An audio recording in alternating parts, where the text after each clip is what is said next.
Welcome to the Naming the Real podcast, a resource for people who long to live free and grounded lives in the midst of polarized times.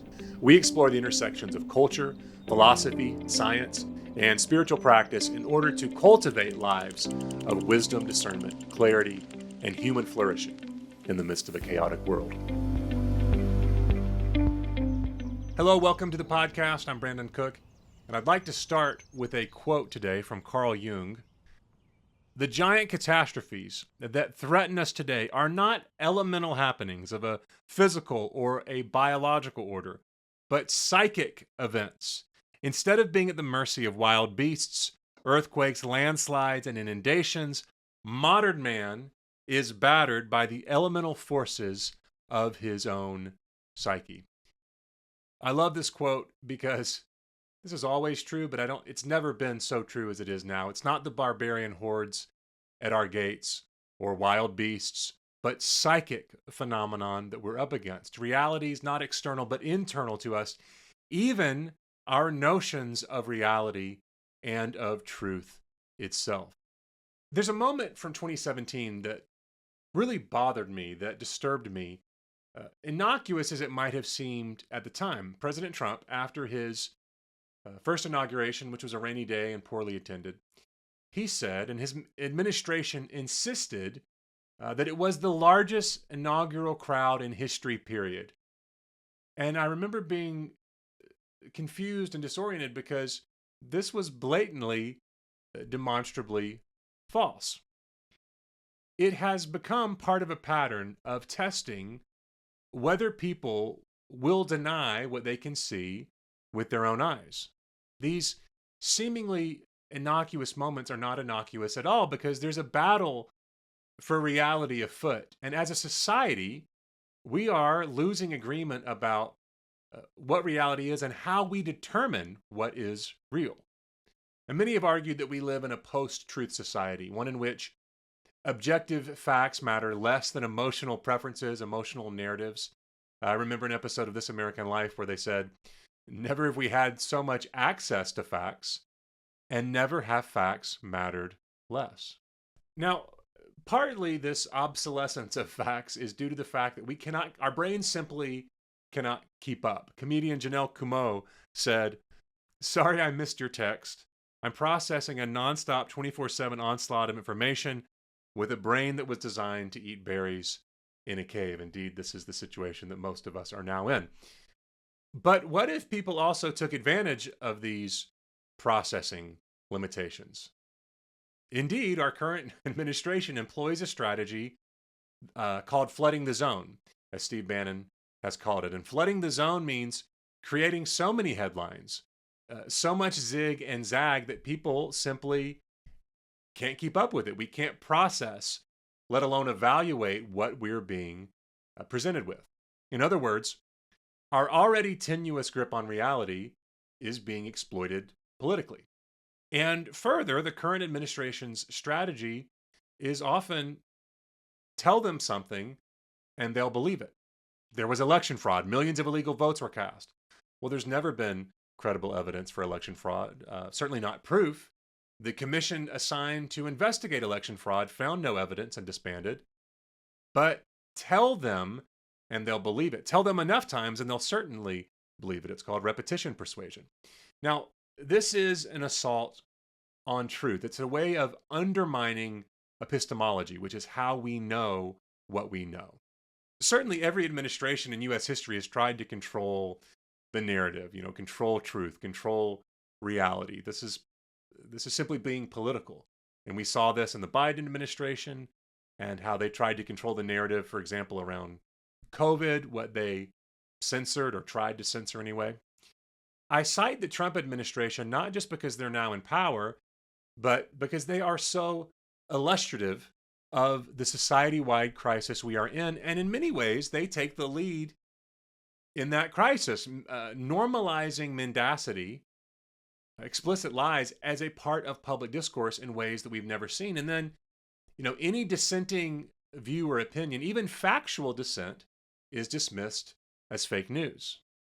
So this battle for reality, for truth, for facts, constitutes a society-wide crisis. When we lose agreement about basic facts and our basis for determining reality, it becomes much easier for those with power to determine reality for us. So, calling an inauguration crowd the biggest in history, which may read like an innocuous lie, speaks to a deeper rot. In a post-truth society, standards of morality inevitably decline, because if we can't agree on reality, how on earth can we make moral judgments about reality? And the real tragedy is that post-truth society doesn't just produce lies, it produces people who must contort themselves, betray themselves to accept the lies, so that they can continue feeling the comfort of feeling right and in the know. Indeed, the ultimate effect on us is that we're trained to be loyal to one side only. We have to choose a side. We have to contort ourselves into the belief that there's only two sides that are diametrically opposed to each other, and one is right and the other is evil. And you must be loyal. As James Lindsay said, in a healthy society, statements are judged by whether they are true. In an unhealthy society, statements are judged by whether they demonstrate loyalty. Good people, good God-fearing people, lose their goodness in these loyalty tests. So it's incredibly important to say, as an example, no, actually, that wasn't the biggest crowd in history. And that's okay, but I'm not going to lose myself to lies. I will not be gaslit. This is step one, to believe no lies. For those who are Republicans or those who are generally pro-Trump, don't be loyal to the extent of betraying facts, betraying reality. And the same goes for Democrats. Refuse tribal loyalty tests. In a world divided into false binaries, we have to find a third way where we don't buy into any single party line. So some of our response becomes very practical. Fact check. Look suspiciously at heavily biased news sources on the left or the right. This means opting out of the outrage cycle, even when that outrage makes us feel so good. This is humility. Accepting that reality does not usually, in fact, conform perfectly to our emotional preferences. So refusing lies, number one, and then, and this is key, this is really the battle, accepting that truth and reality is going to be a tension of two opposing worldviews, a unitive tension. There's a long philosophical history exploring this idea and why it is so. It's a tradition that we must recover now, that reality is a unitive tension of opposing ideas, of seemingly opposing forces, of conservative ideas and liberal ideas, of Republican and Democratic ideas. Now, this doesn't mean that truth is always perfectly in the middle, or that we have to be mealy-mouthed centrists who never have partisan perspectives.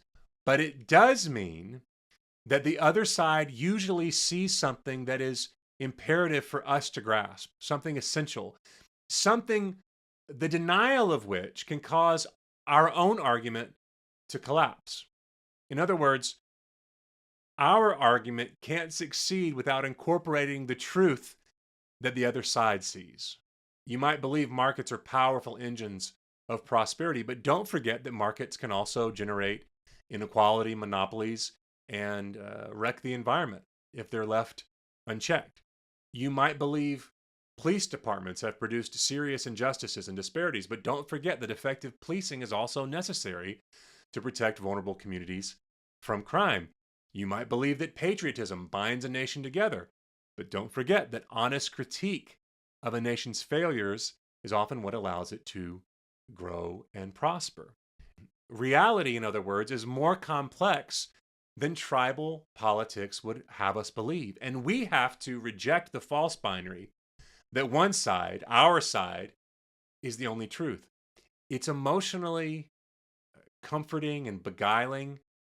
It's intellectually lazy. We get to be better than this. In a world where we are invited to believe lies, explicit lies, where we're invited to contort ourselves to extreme partisan positions and stay in the outrage cycle and blind ourselves to facts, we get to find a third way forward. out of these false binaries of right and left, a path not of the left alone or the right alone, but a unitive path forward. This is our work as a people, as a culture, as a society. I'll be back soon with the next episode in the series. In the meantime, we'd love to hear from you. Drop us a line. Till then, we'll talk soon. Thank you for listening to the Naming the Real podcast. As always, would you please share this podcast with a friend? Help us grow. Also, can we ask you to rate and review the podcast? We'd be very grateful.